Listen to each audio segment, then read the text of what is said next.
করলা যদি এইভাবে রান্না করেন তাহলে গ্যারান্টি দিয়ে বলছি বাচ্চারাও কিন্তু চেটেপুটে খাবে আর বারবার কিন্তু খাওয়ার জন্য বায়না করবে। তো নমস্কার বন্ধুরা, মনীষা রান্নাঘরে সবাইকে স্বাগত।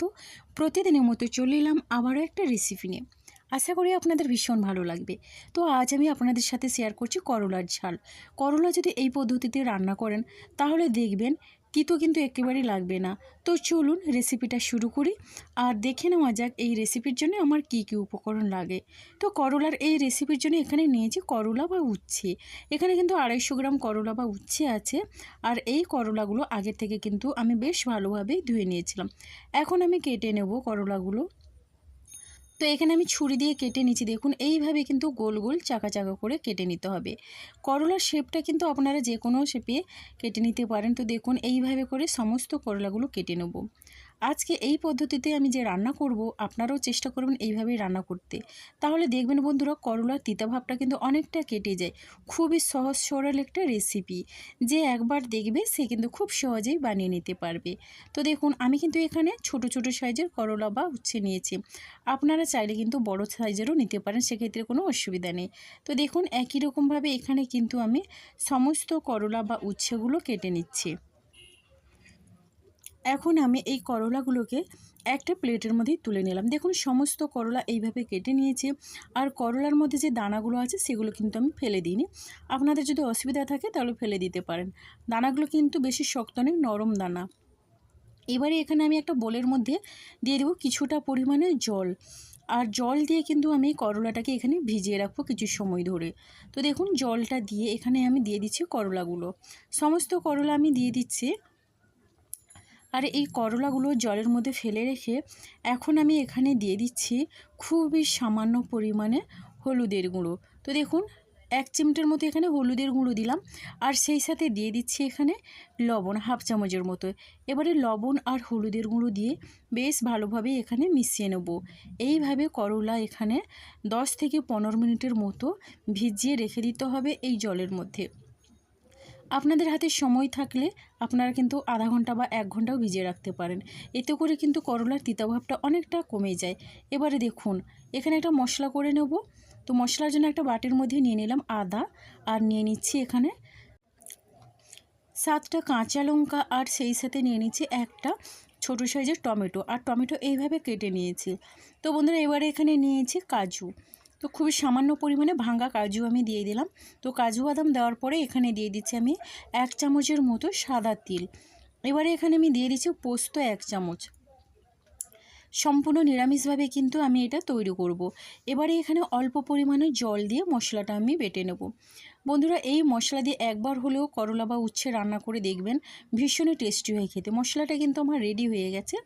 আর এখন আমি মশলাটা সাইড করে রেখে দিয়ে এই যে জলের মধ্যে করলা বা উচ্ছে আছে এগুলো কিন্তু আমি জল ঝরিয়ে একটা প্লেটের মধ্যেই তুলে নেব।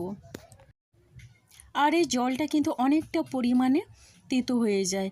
তো বন্ধুরা এখন আমি জল থেকে করলাগুলো বেশ ভালোভাবে জল ঝরিয়ে তুলে নেব। এবার আমি এখানে করলার প্লেটটা সাইড করে রেখে দিয়ে গ্যাসে একটা কড়াই বসিয়ে দিয়েছি। আর কড়াইটা গরম করে এখানে দিয়ে দিলাম খুবই সামান্য পরিমাণে সর্ষের তেল। রান্নাটা কিন্তু আমি সর্ষের তেলেই করব। আর সর্ষের তেলেই করলে কিন্তু বেশি টেস্টি হয় এই রেসিপিটা।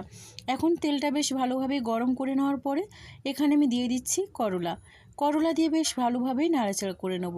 প্রথমে করলাটাকে একটু ভেজে নিতে হবে। করলা ভেজে রান্না করলে কিন্তু করলার তিতো ভাবটা অনেকটা কমে যায়। এখন আমি মিডিয়াম ফ্লেমে রেখে বেশ ভালোভাবেই নাড়াচাড়া করে নিচ্ছি। এখানে কিন্তু কোনো রকমের লবণ হলুদের আর ব্যবহার করব না। আমি কিন্তু এখানে লবণ হলুদ ছাড়া করলাটাকে একটু ভেজে নেব। করলা তো অনেক রকমভাবে আপনারা রান্না করেছেন, তবে এইভাবে একবার হলেও রান্না করে দেখবেন, ভীষণ ভালো লাগে খেতে গরম ভাতের সাথে। শুধুমাত্র এই একটা পদ দিয়ে কিন্তু সমস্ত ভাত খেয়ে নেওয়া যায়। এখন ঢাকনা দিয়ে প্রথমে 2 থেকে 3 মিনিটের মতো মিডিয়াম ফ্লেমে একটু রান্না করে নেব। এরপরে দেখুন ঢাকনাটা খুলে একটু নাড়াচাড়া করে নিচ্ছি। এখানে কিন্তু করলাগুলোকে একটু হালকা লাল করে ভেজে নিতে হবে। তো দেখুন এইভাবে কিছু সময় ধরে নাড়াচাড়া করতে করতে কিন্তু করলাটা কিন্তু অনেকটা পরিমাণে ভাজা হয়ে যায়। আর এইভাবে ঢাকনা খোলা অবস্থায় আমি ভেজে নেব। দেখুন করলার গায়ে কিন্তু সুন্দর একটা ভাজা ভাজা কালার ধরেছে। আর এই রকম ভাজা ভাজা কালার করে কিন্তু করলাটাকে ভেজে নিতে হবে। তো এখন আমার করলা ভাজা হয়ে গেছে। আর এখন করলাগুলো একটা প্লেটের মধ্যেই তুলে নেব। আর করলা আমি কেমন ভেজে নিলাম আপনারা কালারটা দেখে নিশ্চয়ই বুঝতে পারছেন। এর থেকে কিন্তু বেশি ভাজার প্রয়োজন নেই। তো দেখুন করলা ভাজা তো হয়ে গেল। এবারে আমি রান্নার জন্য ওই কড়াইয়ের মধ্যে দিয়ে দিলাম আরও কিছুটা পরিমাণ সর্ষের তেল। এখানে কিন্তু ছোটো চামচের 2 চামচের মতো দিয়ে দিলাম সর্ষের তেল। তেলটাকে বেশ ভালোভাবে গরম করে একটা শুকনো লঙ্কা কেটে দিয়ে দিলাম। সেই সাথে আমি এখানে দিয়ে দিচ্ছি 1/2 চামচের মতো গোটা জিরে। এবার আমি জিরেটা দেওয়ার পরে একটু নাড়াচাড়া করে নেব। এখানে কিন্তু এই শুকনো লঙ্কা আর জিরেটাকে হালকা করে ভেজে নিতে হবে, যতক্ষণ না শুকনো লঙ্কা আর জিরের সুগন্ধ ছাড়ে। তো দেখুন এইভাবে এখানে 10 সেকেন্ডের মতো নাড়াচাড়া করে ভেজে নিলাম। ফোড়ন থেকে মিষ্টি একটা গন্ধ ছেড়েছে। তো এবার আমি বেটে রাখা মশলাটা দিয়ে দিলাম। আর মশলাটা দেওয়ার পরে এখানে মশলার বাটিটা ধুয়ে অল্প পরিমাণে আমি জল দিয়ে দিচ্ছি। এবারে দেখুন বন্ধুরা মশলাটাকে একটু নাড়াচাড়া করে কষিয়ে নেব। আপনারা চাইলে কিন্তু এখানে পেঁয়াজ রসুন দিয়েও রান্না করতে পারেন। যেহেতু আমি আজকে নিরামিষ রান্না করছি তার জন্য কিন্তু এই মশলাগুলো দিয়ে আমি রান্না করছি। ভীষণই টেস্টি হয় যদি এই মশলাগুলো দিয়ে রান্না করেন। তো দেখুন এইভাবে আমি কিছু সময় ধরে নাড়াচাড়া করে মশলাটা একটু কষিয়ে নেব। তো তার আগে এখানে আমি দিয়ে দিচ্ছি 1/2 চামচের মতো হলুদের গুঁড়ো আর দিয়ে দিচ্ছি 1/2 চামচ কাশ্মীরি লাল লঙ্কার গুঁড়ো। এতে করে কিন্তু কালারটা খুব সুন্দর আসে। কাশ্মীরি লঙ্কার গুঁড়ো না চাইলে নাও দিতে পারেন, সেক্ষেত্রে কোনো অসুবিধে নেই। তো দেখুন বন্ধুরা এইভাবে কিছু সময় ধরে নাড়াচাড়া করে মশলাটা আমি কষিয়ে নেব। মশলা যত ভালোভাবে কষানো হবে রেসিপির কালারটা কিন্তু খুবই সুন্দর হয়, সেই সাথে খেতেও দারুণ লাগে। তো দেখুন এইভাবে আমি কিছু সময় ধরে নাড়াচাড়া করে এখানে ঢাকনা চাপা দিয়ে কিছু সময়ের মতো রান্না হতে দেবো। মিনিমাম 2 থেকে 3 মিনিটের মতো লো টু মিডিয়াম ফ্লেমে। দেখুন ঢাকনাটা খুলে দেখিয়ে দিচ্ছি, খুব সুন্দরভাবে কিন্তু এখানে তেল ছেড়ে দিয়েছে আর দারুণ একটা কালারও হয়েছে। এইভাবে করে মশলাটা কষিয়ে নিলে কিন্তু দারুণ হয় রেসিপিটা খেতে। করলার অনেক রকমের রেসিপি খেয়েছেন, তবে গ্যারেন্টি দিয়ে বলছি এই রেসিপিটা একবার খাওয়ার পরে কিন্তু মুখের স্বাদ লেগে থাকবে।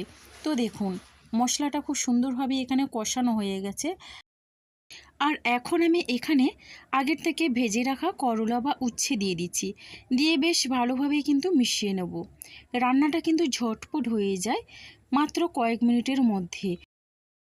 আর এইভাবে মশলার সঙ্গে করলাটা কিছু সময় ধরে কষিয়ে নেব। এতে করে কিন্তু করলাটা মশলার মধ্যে বেশ ভালোভাবে সেট হয়ে যায়। তো দেখেই বুঝতে পারছেন মশলাটা কিন্তু করলার সাথে অনেকটা ভাজা ভাজা হয়ে গেছে। আর এবারে এখানে রান্নার জন্য দিয়ে দেব পরিমাণ মতো জল। বেশি পরিমাণে জল দেওয়ার দরকার নেই, করলা এমনিতেই আগের থেকে সেদ্ধ আছে। মানে আমি যখন করলাটা একটু ভাজা ভাজা করেছিলাম তখন কিন্তু করলা সেদ্ধ হয়ে গেছিলো। এবার আমি জলটা দিয়ে বেশ ভালোভাবে মিশিয়ে নিলাম। আর হ্যাঁ, এখানে কিন্তু আমি ঈষৎ উষ্ণ গরম জলের ব্যবহার করছি। এখানে বড় কাপের 1 কাপ পরিমাণে আমি দিয়ে দিলাম জল। জলটা দিয়েও বেশ ভালোভাবে মিশিয়ে নেব, যাতে মশলাটা খুব সুন্দরভাবে জলের সঙ্গে মিশে যায়। এবারে এখানে দিয়ে দিচ্ছি স্বাদ অনুসারে লবণ, আর লবণটা দিয়েও বেশ ভালোভাবে মিশিয়ে নেব। এই রান্নাতে কিন্তু বেশি মশলার প্রয়োজন হবে না। তো দেখুন এখন আমি লবণটা দিয়ে মিশিয়ে নেওয়ার পরে এটা রান্না হতে দেব 5 মিনিটের মতো একেবারে লো ফ্লেমে। তো দেখুন ঢাকনা দিয়ে দিলাম আর ঢাকনাটা দিয়ে রান্না হতে দিলাম। তো 5 মিনিট পরে আমি ঢাকনাটা খুলে দেখিয়ে দিচ্ছি। দেখুন খুবই সুন্দর একটা কালার দিয়েছে আর দারুণ একটা সুগন্ধ বেরিয়েছে। যে কোনো নিরামিষ দিনে গরম ভাতের সাথে কিন্তু করলার এই রেসিপিটা জাস্ট অসাধারণ লাগে। করলা কিন্তু খুব সুন্দরভাবে এখানে রান্না হয়ে গেছে। তো এখন আমি এখানে নামানোর আগে দিয়ে দিচ্ছি জিরের গুঁড়ো 1 চামচ পরিমাণে, আর দিয়ে দিচ্ছি খুবই সামান্য পরিমাণে গরম মশলা গুঁড়ো।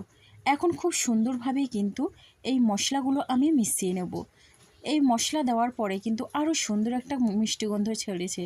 তো দেখুন বন্ধুরা এখন এখানে মিশিয়ে নেওয়ার পরে ঢাকনা দিয়ে 1 থেকে 1.5 মিনিটের মতো একেবারে লো ফ্লেমে আমি রান্না হতে দেব। এতে করে কিন্তু মশলাটা খুব সুন্দরভাবে সেট হয়ে যায়।